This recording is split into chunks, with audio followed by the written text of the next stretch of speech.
Come on, hookah. I see you. We believe in hookah, even though it's bad for a bitch's soul. But what's not going to kill us anyway? Well, say that. Shit, hold on. Let me find one thing to kind of prop my laptop up just a little bit. Because it's a little short. I'm kind of giving y'all a little bit of this. Want y'all to see my face. Come on, good lighting. That should be better. Okay, there we go. Yeah, I like that. I like this a lot. It's cute. It's real Thank cute. you. Thank you. Yes. Okay, what's going on, Tabias? Hey.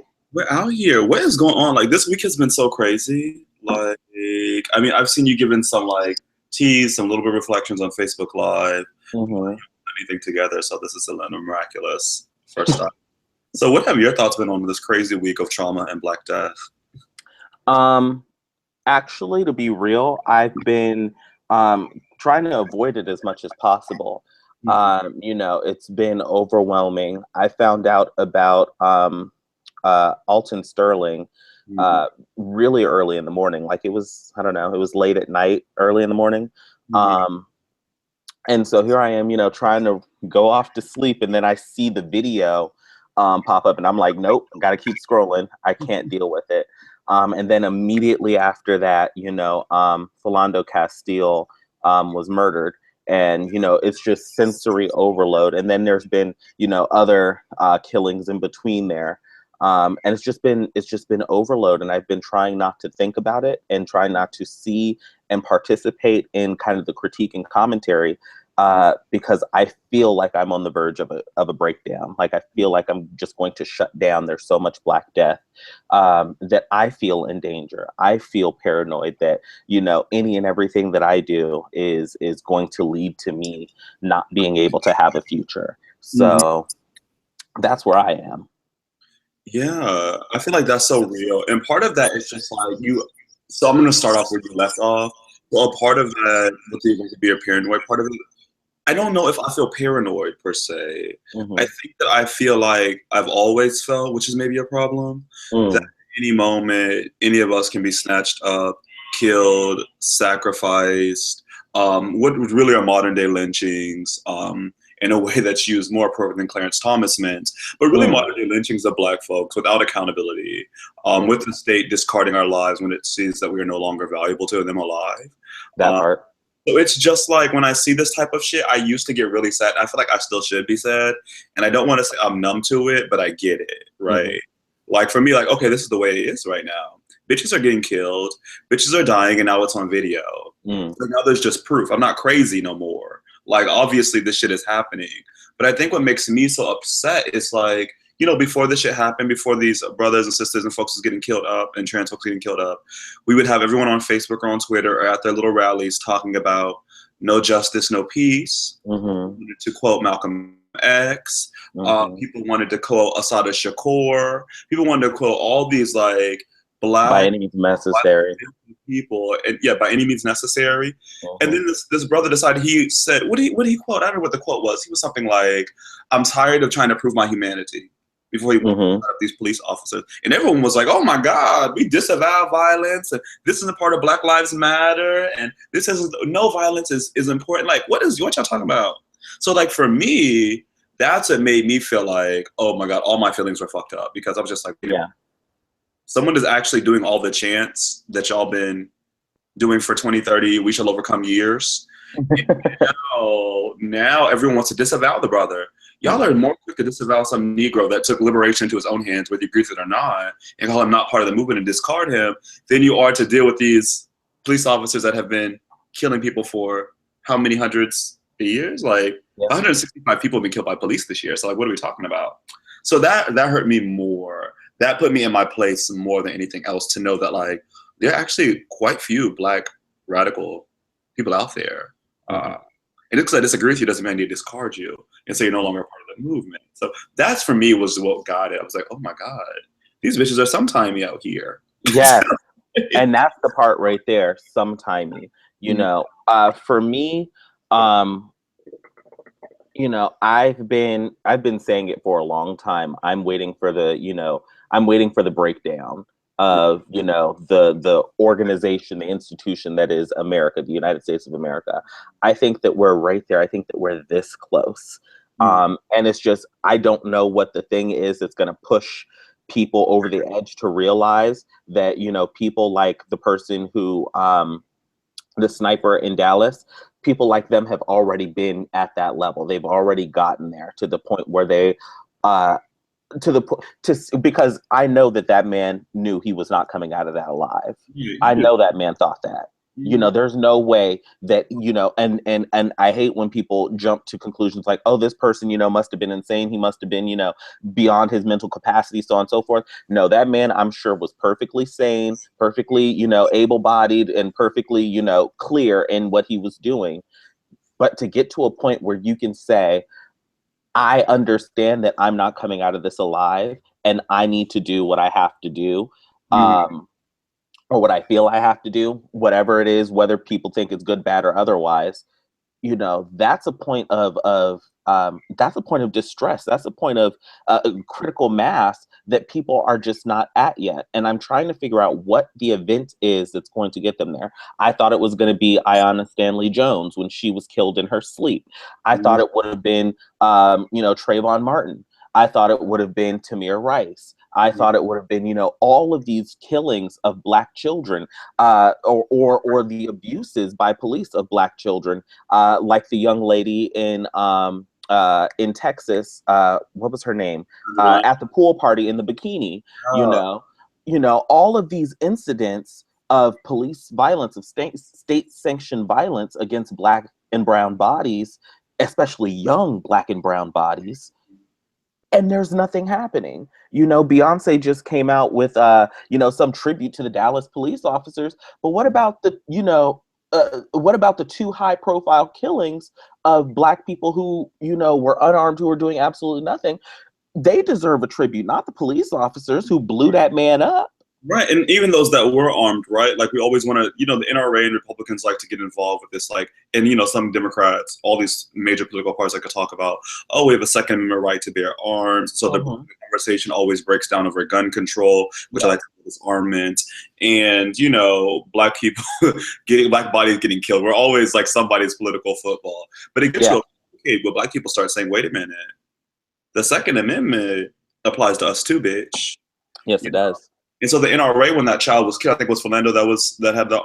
I think they both had guns, but they Yes. were like, "I have a gun. Here it is. Like, chill out, yo, don't kill me." The bitch got shot up anyway. But the NRA tweeted out some things and was like, we are a strong defender of the Second Amendment, but let's wait for all the facts. Wait a minute, honey. What's Anytime, the fact? right? The fact is he's dead. That's the fact. So it's really interesting how the Second Amendment is sometimey too. Yes. You know what I mean? It used to be an Extraordinarily. Yeah. absolute right until Black folks started using it. You know, Hmm. what's really interesting how some things are so concrete and everyone knows and they're common knowledge and they're bedrock foundational rights Hmm. until Black folks start wielding. Hmm. You know what I mean? So I found that to be really interesting, and also want to touch on something you were saying earlier about the mental health thing. You know what? I feel like two things happen with the mental health argument. People Hmm. like to scapegoat people with mental, differently abled people with mental capacity. And you know what? If someone is has a mental different capacity, and they decide they want to shoot up some shit, there's a reason for that too.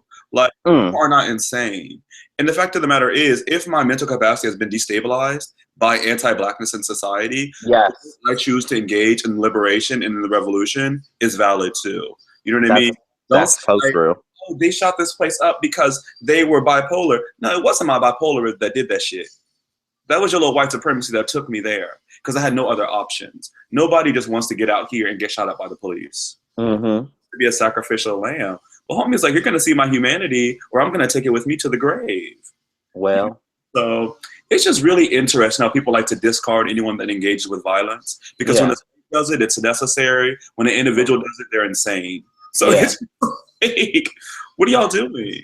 I mean, it represents a huge shift in, you know, our political thinking, like you already said, since Black people started, you know, demanding these rights that, quote unquote, all men are created equal, and you know, everybody's, you know, entitled to these, you know, inalienable rights, and so on and so forth. So Mhm. ever since Black people, like you said, have been, you know, demanding, you know, that their rights be protected, and demanding that they have access to the same thing that everybody else does, you know, the discussion in power has shifted from um, you know, from the people being empowered against the state, and the state acting in the interests of the people, to really this huge political shift where it's become, well, it's always been racialized, but where it's become hyper racialized, um, to the point that the state acts in the interest of, actually the people act in the interest of the state, Right.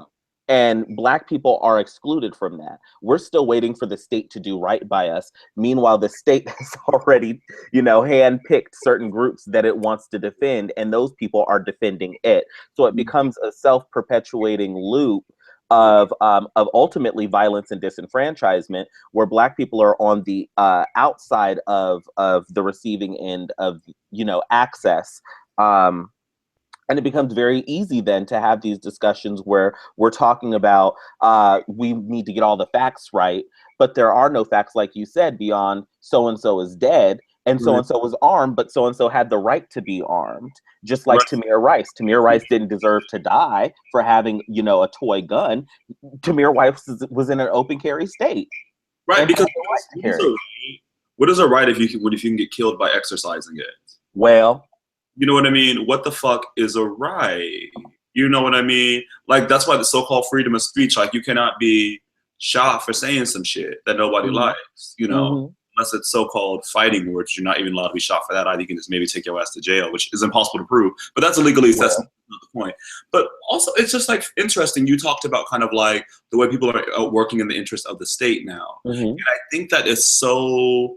I think that's such a good analysis. And I think it's so true of white people for particular reasons, because white people are seen to have owned the state. The state yes, does their bidding. So when they work for the state, they're working for themselves. Now, for mhm, black people, we have not yet accessed citizenship. So yes, we're still subjects of the state. So it becomes problematic. And so far, we're asking and begging and pleading and dying and bleeding for the state's attention, the states to do things for us. But, you know, an owner never does anything for its subjects. mm, Subject serves at the pleasure of its owner or its master. And so I think mhm, we have to realize that until we access some type of citizenship, which I don't think is possible in a white supremacist state, not at uh, all. then we actually have no ownership. We actually have no stocks. We have no leverage at all. Mhm. We have to do what Asada, you know, warned us against doing, and that's appeal to the moral conscience of those that are in charge of this shit. And guess what? They give no fucks unless dollar signs are involved or their blood is bleeding. So it's just like, what are we doing out here marching and carrying on? Like John Lewis's ass, God bless his soul. But when he was on Twitter talking about, I was bloody by the police and I didn't hate them, I said, thank you for your service. What the fuck is that shit? Talking about thank you for bust my head in. Go on ahead now. You ain't gonna get no thank I you. mean, that's some real house nigga shit. You know, thank you, massa, beat my ass, but as long as you put clothes on my back, you know, I thank you so much for, you know, pulling us out of savage ass Africa and That's letting me be so here now. in the land of the free and the home of the brave. If you don't get your black ass out of here with all that stupid shit, like, it makes me so sad, because unfortunately that's where a lot of people are in their understanding. They still want to see the police as their friend, because that's what we've been indoctrinated to believe. We want to believe and protect and serve, even though the Supreme Court has already told us that their duty is not to protect and serve. Why do we want to believe in protecting? When have we ever been protected or served? Ever. Never. Like I'm just trying to figure out where did this mythology begin? What That's such a Negro good point. was going to be protected and served by a white man, Mm. by a white state? Even when you got 15, 20, 30 black or Latino police officers in the force, even when the police chief is black. Mm. Like, what makes you think that just because the person in charge of policing you looks like you, that you're still not going to be policed? That's not how that shit work. They It have is black overseers. It's right. simply an extension of that. It's an institution. It's not about, you know, who's in control, because who's in control isn't changing policy. Who's in Right. control isn't changing the state of policing. They're not changing the laws because they Right. can't. Because the point is, like, there's still someone in control Mm-hmm. of wielding violence on you, Mm-hmm. of endorsing or tearing apart your access to humanity and citizenship. Well, So, like, anytime there's someone in control of that and you just ain't naturally or, undeniably human, we have a problem. But I do have to push back on your house Negro comment. Now, go people ahead. had some proximity to violence, sexual violence, psychosocial violences, and scars that were probably never seen or written about, because if you were living in a house, there's a community outside in the yard you'll never be a part of. Yeah. So let's not comfort them too Yeah. much, because we don't know what Yeah. the heck, a house a Negro was going through. I mean, look at that book, All Celia, sort of shit. child. Mm-hmm. To birth the master's children and then get your ass scarred up and cutting apart by the Say it. master's wife. It's real in there now. Say it. I'd much Say rather it. be healed, baby. I don't want to look up at master when I wake up in the morning. I don't know. I need to be in the house. I can't do the sun. I Get can't do your ass. Can't stand you. But so going back on topic just a little bit with regard to kind of the state of policing and blackness in America, specifically this week. Right. We've had an unprecedented week. This level of violence and the way that this violence has been acted out against us is something that we've never seen before on American soil, where we already know Black people are being killed judiciously. We already know this. But when we have now seen the state decide to take the life of a suspect, to take a suspect's life, not even personally with, being shot or being beaten to death, but to send a non-human entity, a non-living entity at that, to send a non-living entity into the vicinity of a human being and then blow them up because policing them would have been too inconvenient. Mm-hmm. Right? This is we've never in the history of the United States on American soil seen something like that. So what does that then do? What symbol is that to Black people, that your life isn't even worth being taken by a human? Right. You are now, go ahead. Yeah, I think there's a lot of symbolism to it, like you were saying. But I think another part of it, my hair looks like a damn mess. I think another part of it also is, like, for a lot of Black people, particularly those that are our elders and that kind of live through, Martin Luther King, whatever, Malcolm X, Assata Shakur, Black Liberation Army eras, is that, like, this is a memory. This ain't new. This is the coming back. Because think about, like, Philadelphia was bombed. Yes. Houston was bombed. Yep, move. Yep, they was. Yeah, everyone was, like, bombed and, like, assassinated or whatever. When people are being bombed, sure, someone is laying the bomb, but oftentimes that shit was put there and blew up at a later time. You know what I mean? So, like, this idea about us, like, being killed by technologies as opposed to humans, because humans can't be bothered to murder someone of our low stature, right? It's almost like we're, like, a pest that they lay out for. And I think that just kind of is like a continuation of American tactics for a very long time of dealing with, like, Black subjects in this state and Black people as subjects of the state and being owned by the state and being used and living only at the pleasure of the state. So I think that's really interesting, is continuation. And I think it's really interesting because, like, I think it was last week, I don't know the exact number, but I think the president released a number of Americans that have been killed by drone strikes without due process. And it was a large number, and so I think it's really interesting that, like, Americans abroad are being killed by robotics, Americans at home are being killed by robotics. Now, actually, we don't know if this is the first time. Ain't nobody filed no freedom. So true. You're right. And that's scary. But, I mean, don't underestimate the state. Hell, you really can't. You're right. You're right. I should rephrase. You're right. I should rephrase that. I think this is the first time that Americans are forced to see, really the world is forced to see this kind of policing, or this escalation of violence, because that truly is, I mean, the level of violence that we've escalated to, it's killing is killing, but to blow somebody up, right? You know what I'm saying? That's something else. That's something else, because who's going to come to claim the body? somebody has to come to claim that body. Right. The act of, returning us to pieces. The last time that Black folks was in pieces was when we was being lynched, and, pieces of us were being taken, as postcards and souvenirs. And it's now that whole legacy returning of Black bodies in pieces, fractured Black bodies, which is actually really a mirror of the state of Blackness for many people. Is Black people are in pieces and are fractured in Right. various ways. So it's really taking that reality, that mental reality, and turning it into a third dimensional idea. Sorry, I'm starting to think really poetically about it, because that sounds like something that needs to be put to text. And I think that, like, my partner Francisco has talking about this a lot too, about this idea of, like, not this idea, but this attention to the Black body. Mm-hmm. And the ways in which, and a lot of people have been talking about this for years. One of my old professors, Christina Sharp, is very concerned with the ways in which the Black body has been moving and been maimed and marked through space and time, through antiquity, through slavery, and today. Saidiya Hartman, of course, you know what I mean? Hortense Spillers, of course. People talk about this for a very long time, but I think it's very useful to think about what happened with the body in that moment. Not only, like, in lynching was the body kind of lynched and obviously burnt and snipped into pieces, but those pieces were never reserved or sent back Mm-hmm. family or to the community. The Mm. charred tree and the rope and the hanging corpse were left for community to view as a warning, not Yes. as a returning to the community, not as someone that's there and should be buried, but a marking and a warning. So I'm wondering, and this is getting a little bit heresy, but I'm also wondering what that space is going to look like, where brother was blown up.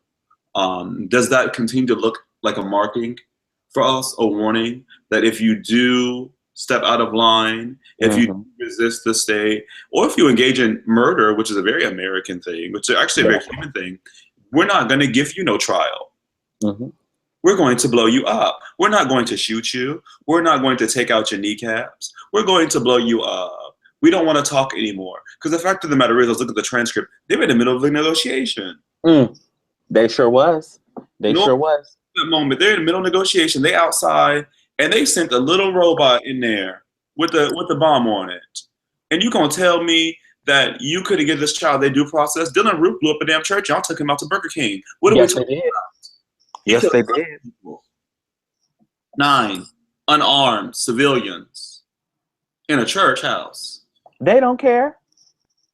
They don't care. Well, Black folk can't be armed because our body is weaponized. Our body's always been weaponized. So any interaction with a Black body is truly an armed interaction in the way that they see it, right? Right. So it doesn't matter, and it doesn't equate, because we're not given, like you said, we don't get due process, because when we step out of line, our bodies are already disposable and expendable. So when we step out of line, our bodies are then used to serve as a warning for others. Don't step out of line either, or this can be you. But it's concerning to me, because my focus, kind of where my mind is thinking, is I'm now terrified by this. I mean, I'm terrified by 1,001 different things when it comes to policing, but I'm terrified now of this non human kind of policing. I've seen stories of them using drones before to talk to people who were considered potentially dangerous on a wide scale, like they might have had a bomb or something meant to take many lives at once, where they've sent in drones, but they've sent in drones with pizza. It's part of the negotiations where they're trying to talk people down, and the person was hungry and they're like, okay, we'll send you some pizza. Like, what the fuck is that? Black people don't get that same kind, really non-white people, but especially Black people don't get that same kind of regard for their lives. They don't get that same kind of, we don't get that same kind of patience. Policing isn't meant to be easy. That's a job that they chose to do. Even for Black and brown people, because I understand that there were some Black officers involved in this that have, been trying to come out to say, oh, it's such a difficult situation and you couldn't imagine it. And, if you're in a situation like that, how would you act? And we don't want to put our lives on the line, and so on and so forth. But that's what comes with the badge. That's what you signed up to do. you know, and That's right. That's what we're supposed to be respecting, is the risk you take from your life in protecting other human lives. The problem is we're not seen as human, right? mm, And you noted this earlier about the ways in which the black body is always seen as a weapon, and not necessarily a weapon like a shoot to kill weapon, but a weapon that is, by virtue of it being alive, it's a threat to mhm, supremacy. Blackness is the presence of all things, not the absence of color, like people like to say. And so say when it. you think about it in that way, like a free black body, a non-terrorized black body, is the ultimate uncovering of the myth of America, right? It's Mm, the uncovering of the myth of white supremacy. What is supreme? mm, You know what I mean? When you're confronted with the beauty of the black body, the beauty of the black body always overcoming, yes. you know what I mean, birthing something anew, transforming things at all times. And so when you actually are confronted with this type of thing, this kind of like, this almost a mystical blackness, Mhm. that we do this kind of amazingly divine things, and also knowing we're human too. Like what else is there to explain these mass incarceration rates? What else is Mm, there to explain the ways in which we are dealt with racial sexual terror and the ways the police interact with our bodies? Not just shooting us, not just blowing us up with robots, but also the ways in which they engage in stop and frisk. Why is yes. every time we encounter a police officer there's some type of encounter with my body? Mm, Do you need to touch me? Why? And why don't you need to touch these white folks? What type of eroticism is happening?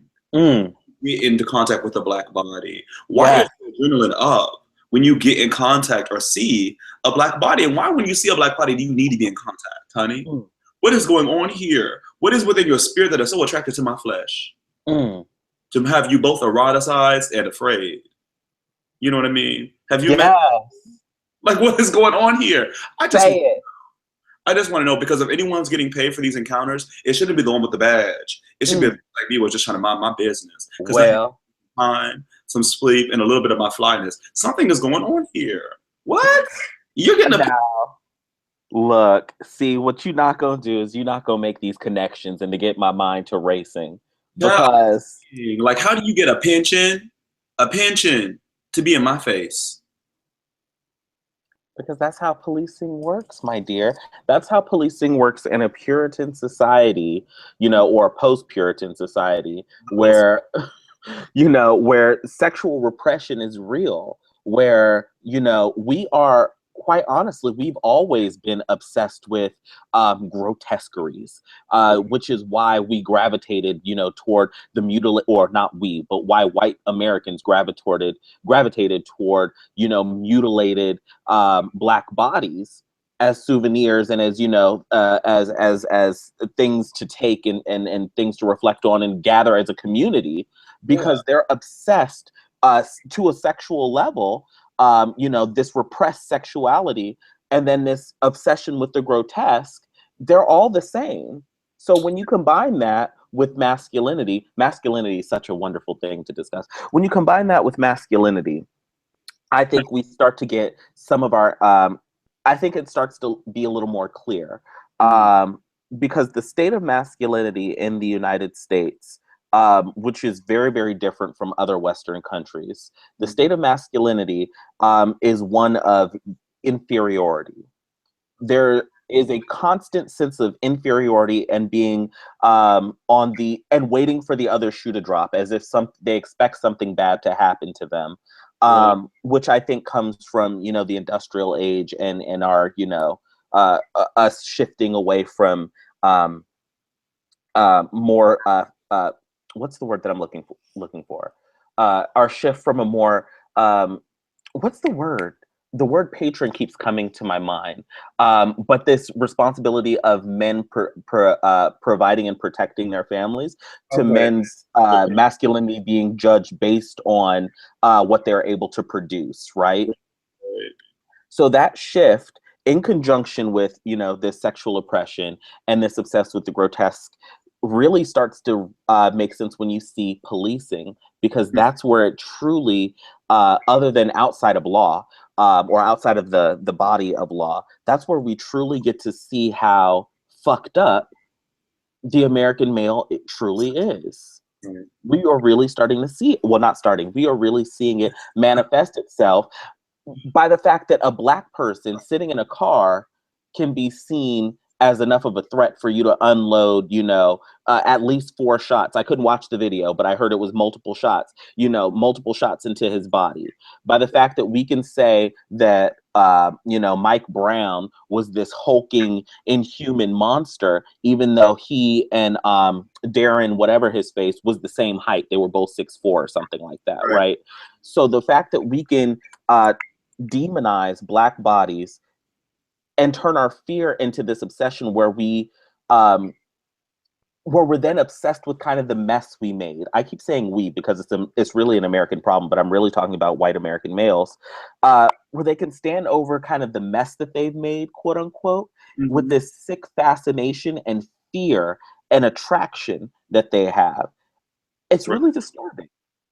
Yeah, no, that's a lot. That's a lot. And I think about also like even when we're talking about lynching, what was taken, and like the kind of the focus on the Black male penis, the focus on Black women's breast, and the penectomies and the the mastectomies that were happening. Like you're literally cutting off a dead person's breast and the penis. And you want it in your household, at your kitchen table. Look, I don't know a lot about science and the way the body works, but I do know once you cut off a piece of flesh, it begins to rot. Yes, it does. You're talking about a piece of someone's body that's been dismembered, and it's probably bleeding. Contents are probably leaking. And this is your prize. Right? Also, I just find that like very, very interesting. I find it increasingly interesting. And like there was a map, and I think I shared this on Facebook the other day, that was put out by the good old porn site Pornhub. Yes, talk about it. Go ahead. Yes. I don't even know if I have it anymore, but I wanted to pull it up. I don't think I have it on my computer. But anyway, so basically it was a color-coded map of what type of porn people in the United States preferred. I think it was amongst gay men, right? Or was it amongst? Yeah, because it's a gay porn site, I believe. Anyway, so the number one thing was big black cock was the most searched for, most watched tag. The number two thing was straight men. Number three was interracial, having to do with, again, Black men. And these are three discrete categories apparently, but also I think that oftentimes when you think about these like straight boys categories, they're often straight, thug, Black men, DL Black men. So even though we see that across all these states on the map, the number one thing that people were looking at was big black cocks and straight Black men that seemingly white men wanted to seduce and do things with, even though they were straight. Kind of in like, so you're looking at the map and you're looking at this like overwhelming attraction to the Black body. There's overwhelming like eroticization of it. This kind of assumption that all Black men have a certain type of cock. This kind of like sexual controlling image. This kind of sexual prism that we're looked through at all times. And then we juxtapose that with the ways in which our bodies are treated by police. The ways in which our bodies are seen when we go into the workplace. How we're allowed to do our hair or dress our face or our body. It's interesting that people are so offended by sagging, yet you want to see me naked on your porn. So I really don't understand what the issue is. Like, what is it about you being able to see my boxers that is so offending? Like, you can't work now? Baby, why can't you focus? What is it about what you see about these boxers that you can't focus with? You know what I mean? So I think it's really, really interesting how Black men, Black women, and particularly Black trans people are always sexualized, eroticized, and then thrown away as too much or castigated as too much. There's a sister that is actually missing right now in St. Louis. Her name is Camilla, and she's been missing for about a week now, and the St. Louis police office has not even gotten involved. People have been tweeting them. I think there's a couple thousand tweets. She's trending right now. I can't remember. I have to look now so we can shout her out. But it's really interesting that like a Black trans woman is missing in St. Louis. Been missing since the 4th of July. Why are there no press conferences? Why are the police not saying anything? You know what I mean? And that's often because of the ways in which Black trans bodies, particularly Black trans female bodies, are seen. They're thought about as sex workers, thought about as inhuman, thought about as an erotic kind of fantasy. So it's really interesting. Because you can go on Craigslist or Adam right now, and you'll see the first thing people are looking for are Black trans women or big Black dicks. So I think it's really interesting when we have value. It's a very terrible, terrible thing to think about. But my God. It truly is. But that comes from uh, that kind of disposableness when we're talking about Mm, this kind of psychosexual relationship between specifically white men and black bodies. Um, mm-hmm. Shit, I lost what I was going to say. Why didn't I write it down? I hate when I do that.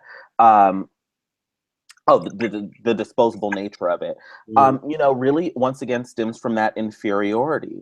White people equate sex and power very, very closely, right? Or as specifically, Western society equates sex and power very, very, very closely, and so they Right, know that they can't. The black body is itself powerful. They know right, that they can't trump the black body right, in reality, and that kind of what is the word, that kind of that fantasy that they're trying to live out via their pornography of right. this seduction of black bodies, or this kind of subjugation of black bodies sexually, because we're often seeing a lot of porn that especially interracial porn, where if it's a white male involved in whatever sexual relationship, it's often one where they want to call the black person involved, a nigger or a nigger bitch, or any of these kind of derogatory terms that really make them feel hyper masculine and powerful, but they know that they can never enact those things in real life, right?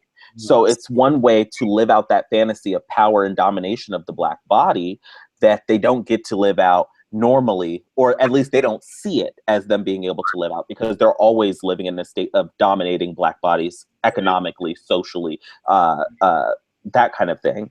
Um, Let me do a screen share so I can show y'all. I can show you what's happening with this sister here. Just please one do. second. Here What a we go. time to be alive. Screen shares and things. Yes. Do y'all see that? So this is our sister Camilla Renee McMiller. As you can see on the screen, this is a tweet that's being retweeted. It's been retweeted 1,852 times with 572 likes. That's before I and others shared it.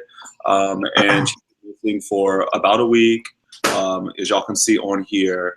And it's just really interesting. So I guess the last time she was seen was July 4th at some business, maybe like a coffee shop, and then heard from online on July 6th, Facebook Messenger. Of course, anyone could have been messaging from her Facebook Messenger. We know that, trans women, particularly trans black women, are the most murdered, Mm-hmm. most abused, the most fucked over people in society right now, invisible violence within the black community, within the queer community, within the black queer community. So it's really important that we do lift this up and lift her up. And, folks have seen her, that's her mother on the right side. And so if y'all see her, let people know. If not, call the St. Louis Police Department, tweet them motherfuckers, because how the fuck someone have 2,000 retweets and they ain't said shit? Mm. And mama ain't heard nothing. So keep on the lookout for that. But I definitely wanted to share that. That's just such a mess. Definitely. And this No, is I'm glad. Thank you for sharing that, because I haven't seen anything. mhm, I don't be on Twitter, unfortunately, and Facebook. You know how Facebook loves to kind of police the content that goes out. right. So I haven't seen it, but I'm definitely going to make sure to share that on my Facebook and other social media. That's Um, I mean, the problem is that's so normal too. I mhm, live in outside of DC in Maryland, Montgomery County, which is rich white people county for some reason. But anyway, mm, not too long ago, there have been two black trans women that have been murdered over here. mm. Either in a hotel room, one girl, she was stabbed multiple times in the chest and left in her hotel room to die. Oh my God. Um, and possibly doing sex work. We don't know that, but it doesn't matter what type of work you do. You don't deserve to die. Your body's your own. Do what you will with it. But Exactly. and another woman was killed as well last October. So it's just like, what is happening? Like, what is it about men? And oftentimes these are men. Almost every account they've been men Hmm. that have killed these black trans women. And Hmm. let's talk about earlier, this like fragility of masculinity and kind of Yes. the ways in which it must be violent in order to sustain itself and to feed itself. But it's really interesting that like seeing someone in a dress if they're trans binary, or if they're even like a non-binary agender person, can lead you to assault someone. Hmm. What is it about the ways in which cotton and fabrics are wrapped around a body that lead you to lurch up out your skin and stab or shoot or hit somebody? What's wrong with you? It's the attraction because we human beings, and I'm disclaimer, I don't, I'm not a scientist, Mm-hmm. so I can't say how our brains are wired, but I can simply say patterns that I've observed, through my existence as a, Black, queer, trans, gender nonconforming person, not trans, gender nonconforming.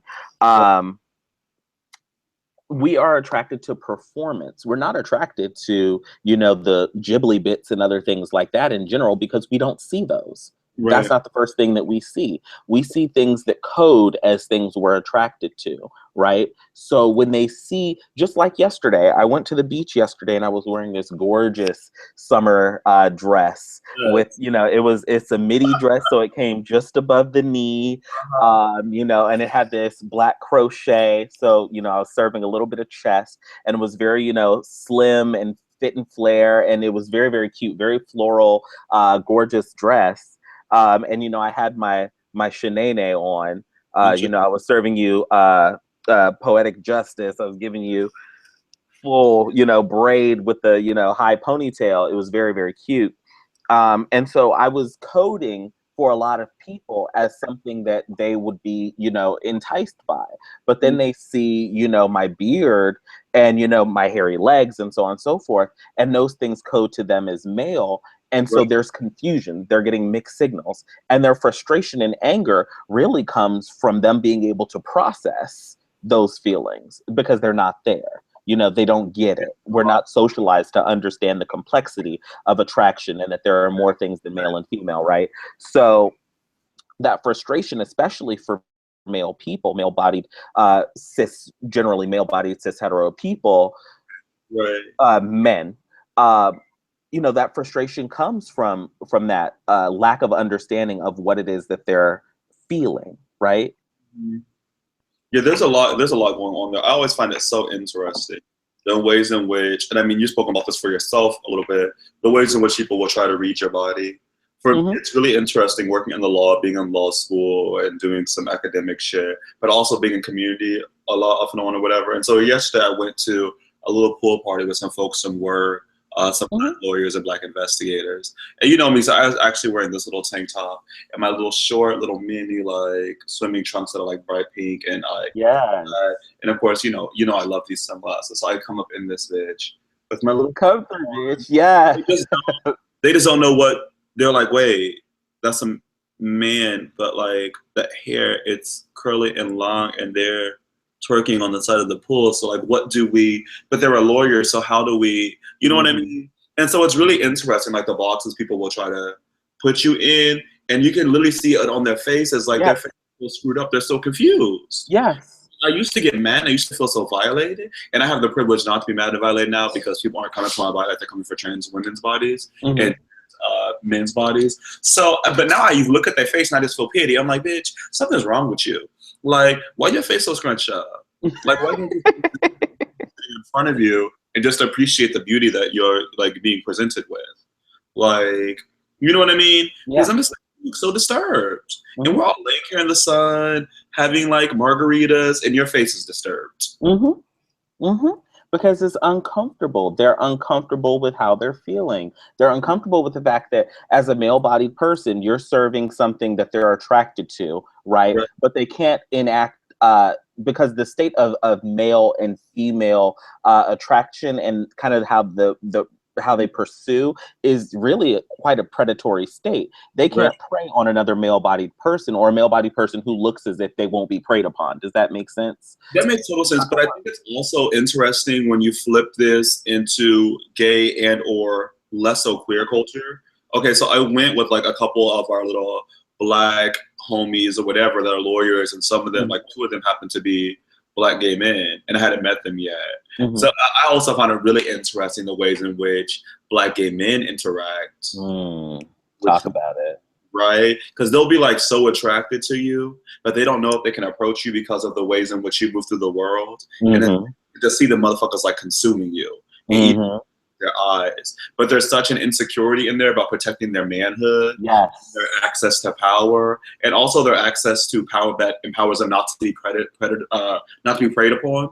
Which is interesting. Masculinity does that for Black men. That they just like, You know what I mean? And Yeah. they're waiting for you to come say something to them. Like, Yeah. I want you, I have a partner. But it's like really interesting, like the ways in which like that works. Like even on gay men, but it's still Mm-hmm. this, you know what I mean? Gay men looking at you just like so perplexed. Mm-hmm. They're paralyzed. They don't know what to do. You know, Mm-hmm. because they feel like they're halfway between you and that cis head over there. That's also Mm-hmm. a face. And they want to protect themselves via masculinity from that cis heterosexual person's insecurities and violences. But they don't, so they don't want to be too close to you. You Yes. know what I mean? But they Yes. also assert their little gay, almost queerness. So they don't Mm-hmm. too scrunched up over there. So they don't know like and so everyone's looking at you like, who is this person? Why are they so Mm-hmm. amazing? And now I'm curious, like, is this a real human being? Like, what's happening? And you're sitting there like, another day in the life. Right. Let me Right. get the sun to get my melanin right. Like, it's crazy. Yeah, it is crazy. It is crazy, and we really have to, not we, but they really need to work on fixing that. I think we know sort of the root of where that comes from, and we can, theorize about it and so on and so forth. But I think it's really going to take well, it is going to take being put into practice, and they have to address that how they're behaving is wrong. That why you're sitting there with the scrunched up face, you're wrong. You are wrong in your scrunched up face, because Look, it's not coming from, it's not coming from a place of simple dislike. I dislike, I don't know, I dislike Brussels sprouts. I might scrunch up my face if you put a plate of Brussels sprouts in front of me. But right, that's one thing. But to scrunch up your face at another human being for simply being in their humanity, being in their personness, that's a different level. right, Because it for me, what it codes as is just like with yesterday. It codes as an attraction that they don't know how to deal with. Even if they aren't attracted to you, they're seeing things that they like that are coding as attractive that they don't know how to police, or they don't know how to deal with, because they're on the wrong body, right? right. And it often manifests in violence, like yesterday. Oh, it was so gross. The fact that somebody will stop their car, on the road to say something, Yeah, that's violence. Whereas you can just keep on driving. If you see something you don't like, I don't go out of my way to stop for Brussels sprouts, to be like, oh, I hate them, and not even but that, but there's also people I just don't fuck with that I mhm, see in the streets or I'll see online or whatever. I don't stop them messing something rude mhm, or like disrespectful. Like, I just don't fuck with you. It's yeah, like very simple. Like, we don't even like at the base level, even if you don't respect which I or you or someone else moves to the world, it's really okay, honey. You just mhm, don't come over here messing with me. Stay in your own lane. Like, I know we all like to kind of like do this thing where like, okay, we're all Black community, or everyone needs to see kumbaya together, mhm, or as Harry was saying today, kumbaya together. And that's not really necessary for me. I'm from the Midwest. I like people leave me alone. You know what I mean? Like, yeah, that's just our culture that like if you don't agree with something or something disgusts you or it really rubs your spirit the wrong way, you know what you do? You stay away from there. mhm, It's like real simple. You know mhm. what I mean? And I actually prefer that. I know other people have different Same. mindsets. You don't want to everyone love each other and hold hands and just acknowledge my humanity. But I really don't need you to acknowledge my humanity all the time. I just need you to get out of my way and give Mhm. me my check. Like, I Exactly. don't like, let me be. I don't need that. I don't need that from you. But I also feel like part of it is the attraction you're talking about. But I also think a lot of it is like just plain fear of violence themselves. I think a lot Yeah. of people operate in death dealing and operate in violence, particularly Black death dealing or like trans death dealing or queer death dealing, and in violence because they don't want to be seen as being available to be violated themselves. Mm. Right? If you are a masked person that is hanging around femme people, oftentimes, and as someone who used to identify and used to be masculine back in the day when I thought I was somebody, it was just like being around femme people or being around like femme men or gay men was something that would often signify to other men that were on the football team with me that saying, Mhm. "Wait a minute, you a punk ass too. We can jump on you just the same." You know what I mean? And Yeah. it's almost like the target, like femme makes you, not femme, actually masculine anxiety makes you accessible to violence. And it's Mhm. almost like it's contagious. And it's like Mhm. if you're around someone that is able to be violated, then you too have caught the Yeah. violation. You know what I mean? Yeah. It's like someone like sneezed on you and now you're able to have a target on your back. Mhm. But it's never really about who you're with. It's about why is this person violating folk? Where Yes. their own kids be like, why are we to continue to birth masculinity and patriarchy as normal? Why are we still telling little children to be a man or be a woman? Mm. What the fuck does that even mean? Like, Not a you know, goddamn thing. like, what are you trying to tell these kids? My little kids looking crazy. Like, I have a nephew, Davion, and my mom and him would be like, "Oh, get Davion blue things. Davion wants to do hair, but Davion needs to play with Hot Wheels. Why is Davion's hair so long?" And I'm like, Davion is 4 years old, and Davion is gonna be Davion. Let that little Negro be. You know what I mean? He don't get enough toys you give him. It's a child. He want a toy. He want to play with some hair. He like his hair long. Why y'all bothering him? Yeah. Yeah. Doesn't matter if you call him he gonna be living his life. You know what I mean?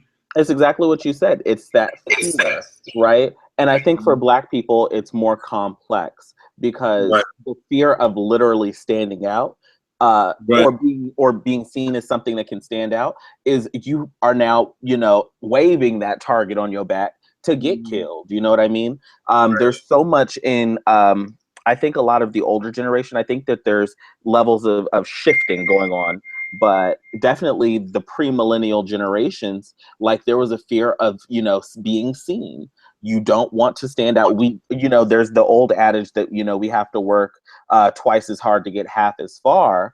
But even still, you're still trying to be relatively invisible. You're not trying to stand out and step on people's toes and, piss people off, because there's, death and violence follows that when you upset white people. When white people are uncomfortable, Black folks start dying, right? And white people are always uncomfortable being mediocre, or being called mediocre. They're not okay with, they're fine with being mediocre.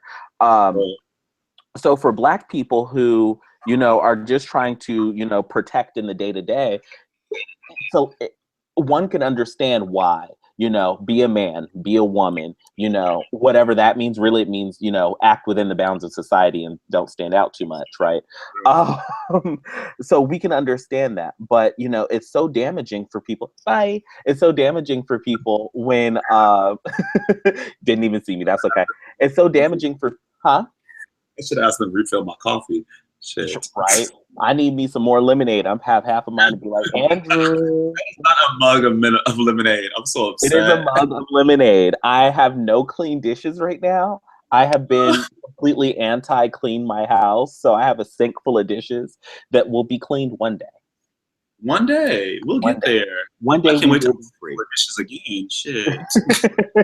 I have half of mine to just go buy some paper cups and paper plates and call it. No, that's bad for the environment. Don't do that shit. They got the biodegradable ones that are made out of like algae or some shit. I'm not eating off no algae plate. Now we've gone too far. Give me my glass. We've gone too far. Like, now, no. this algae glasses though. Yes. We can have us some good old, there's no BPA, it's biodegradable. They're actually edible. You can eat those too. So strange. Y'all have a lot going on in y'all spirits. Y'all know that. Like, some strange ass shit they come up with. And then like back in the Midwest, we're like, but you just can't have like a ceramic mug. Like, why y'all gotta get out to clean the ceramic mug? Right, but then you have your little algae mug. Like, what that gonna do? It breaks down when you're done eating from it. Oh, that's too damn much. So I have to have a new damn algae mug every time? Yeah, they sell them in a 10-pack. Spend money. I don't have time for all of that. I want to wake up and there'll already be mugs up in my shit. Like, y'all playing.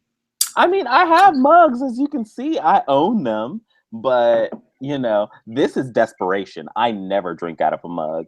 Like, this is literally the last dish that we have that's clean. This is it. A mug or a goblet. I don't own a goblet. Oh my god. I used to have a collection of goblets. I love goblets. Yeah. Yes. Then you have your wine, your coffee, and then you can put anything in a goblet. Yes. Ceramic ones, those are so dope. I love it. I'm gonna have to get me one. I'm gonna have to research that as soon as I get off the phone with you. Did I say off the phone? Right. Right. Is that accurate? I don't even know. John, now we don't hear rambling. Huh? Now we don't hear rambling. We are. Oh my God. Hold on. Let me wrap up what I was about to say. Something about, performance and as survival. So for Black people, yes, that's what it was. For Black people, I can understand performance as survival. However, what I think that we need to now have a conversation about is we need to have this discussion about the fact that your performance will not save your life. We're seeing Right. all of these, masculine. I'm imagining cis because I've heard many of them are in heteronormative relationships. So I'm just gonna make assumptions. I've seen a lot of these people who code as masculine, men who code as masculine, in what appears to be cis hetero relationships, being killed, being murdered, because once again their bodies are seen as weapons. I've been seeing a lot of women who have been killed and who have been victims of police sanctioned violence. I'm seeing children being killed, children who appear to be cis performing. All of this death, and none of that is being saved because they are normative identities, right? So we Right. need to be having a more deep conversation about why are we then, as a community, why are we then policing, our children's bodies, our children's wants, our children's interests, to be normative when they are Mm. not normative people, or when they may not be normative people, Because that right? results in some type of violence. That is a type of violence, right? Like Mm-hmm. we're worried about saving the body, which I guess to some extent that type of violent training has Mm-hmm. probably saved a couple of few lives, right? Mm-hmm. Because the more we stick out, the more we are seen as separated from Black communities, and the more easy it is for us to be killed off without any community response. For example, like Camilla, who's been missing for a damn week, if she was some little white girl, Mm-hmm. or perhaps if she was some little Black boy, Mm-hmm. straight Black boy, that had been missing for a week, guess, trust and believe in this era of police fuckery, the rest of the people in Black Lives Matter, the little NAACP community, everyone would have been all riled up. But because she's a trans girl, you know what I mean? Silence. Complete It's silence. not like she's not seen as like part of our greater Black struggle, Mm-hmm. which is interesting because this woman, this sister had a tweet. I wish I had her damn name, child. But she tweeted something the other day and was like, I think it's so interesting. She's a straight Black woman. She was like, I think it's so interesting that everyone out here demonstrating in the streets are always demonstrating for Black cis men. And the movement's often led by queer people of color, queer Black people, Mm-hmm. and straight Black women, like, and trans people. And she was like, never have I ever seen cis heterosexual Black men organizing a rally for one of us ever. Yeah. And she was like, what would happen if we all took a vacation for a year? Mm. What would the movement look like? Would it be any movement, or would we be sitting down, or would everyone just be in jail? Because if Yeah. us queer and trans people and Black women, Black straight women, cis women, were like, you know what? We're done. We're not protesting anything this year. Mm-hmm. The movement would be so different. The movement would Right. be non-existent because I can't think of one time, in recent history, in the past, let's be generous, in the past 40 years, where, Black men have really organized on the level that queer people and Black cis women have organized. It just hasn't happened. I can't think of it. I guess the Million Man March, but ain't nobody think Right. about the Million Man March. But you know what, though? I think they do organize, but they organize for themselves. Mm. Like, their conception of Black community is Black straight men. Straight men. Mm-hmm. And then those of us that do work, love labor, sex labor, economic labor for them. But Mm-hmm. everything is always in service of Mm-hmm. Blackness as it pertains to the Black cis man. And that is just so interesting because, like, Black women, so much has been happening through them without space and time, but we're never like, okay, let's have a march for Black women. Mm-hmm. Actually, I never heard of such a thing. I You know what haven't I mean? Like, we're not saying let's march for all of the Black queer people or the Black trans people. No little cis nigga on the street is doing this shit. Mm-hmm. And it's funny because if any of these Negroes in DC were to get shot down by the police tomorrow, Say it. we'd all be, you know what I mean? But all these trans girls getting killed, not one of these little Negroes I see at the corner of the barbershop is going to organize and say, wait a minute, Black trans people are dying. They're being stolen from us. So I think that is so interesting. And I just like, I thought it was a really interesting point to it because we're talking about behavior. We're talking about violent ways, learning violent lessons of comportment of how to act by parents and by police. And the way I think about it is you have the state, which operates as a super parent. You have the police, which is another level of a parent. And then you have your parents, which are your most immediate parents. And there's these levels of disciplining for you to know how to act. And when your parents don't raise you to obey and respect the law of police and the state, and we know what that is, then your parents can be disciplined as negligent. You know what I mean? Yeah. So, in many ways, you'll be taken away. You know what I mean? To probably be sexually assaulted, molested, all this stuff in the state's custody or die, which happens often to people in state's custody. So it's just like really interesting the way this world is moving and the love labor that has always been done by women and queer people, queer Black people. So it's very, very like interesting. And Hillary Clinton said the day, like, I thought it was cute what she said. What she say? Oh Lord. She was like, we as white people need to listen to the legitimate cries of Black people. First of all, what are legitimate cries? You said it. I didn't have to. What the fuck is legitimate? And who's gonna say what is legitimate? Because I want to know. Any cry I have is legitimate. Thank you. And so that's really interesting to me because Hillary Clinton is a trained lawyer. I think she went to Yale. She graduated from Yale, right? A U.S. senator and a secretary of state, honey. Her words are chosen very carefully. Very carefully. Very carefully. Her words are the force of law as secretary of state. And so when she says a legitimate cries, she poisoned the well. Right. She's been real slick. Because she can easily say, well, that cry wasn't legitimate. Like she's already put herself in a position of power. Like, I'm an English major. This is all I do. I could just go through Hillary Clinton's speeches and underline shit and be like, so what you're saying really is anything that Black people are saying that you find palatable, that you think you can argue for your benefit as a politician, that's going to be considered legitimate. Right. And then Barack Obama did similar shit, child. What he said, he was like, I think he was speaking from Poland with NATO, talking about, I think I speak for all American when I say that we mourn with and we respect all officers of the law. I said, and then, Black Lives Matter came out that damn statement, talk about, we don't believe in violence, blah, blah, blah, blah, blah. Well, I guess that's a movement I'm not a part of. And I guess I'm also not an American. Because last week I was saying by any means necessary. That's what my memory seems to recollect. And I'm not John Lewis. You're not going to bust my head in and tell me that I need to thank you for your service, honey. Or I'm going to sit there and lay there and sit in and hope the news gets my head bloody so somebody do something about it. No, baby. I'm from the Assata Shakur school of thought. Let me not say that she's a named terrorist. That's what they tell me. So, child, if I come up missing, like, child, if you come up missing, I'm gonna go missing. Like, I'm gonna be on the first plane to Cuba. Like, if I have to swim, shoot, I cannot go to no U.S. jail. So I can't. I know what they're gonna try to do up in there. But child, we need to get off of here. We've been here for over an hour. It's been an hour? Yes. Yeah. Well, we was having some good old conversations. We were. This is love. I think there's a link to this too that can be shared.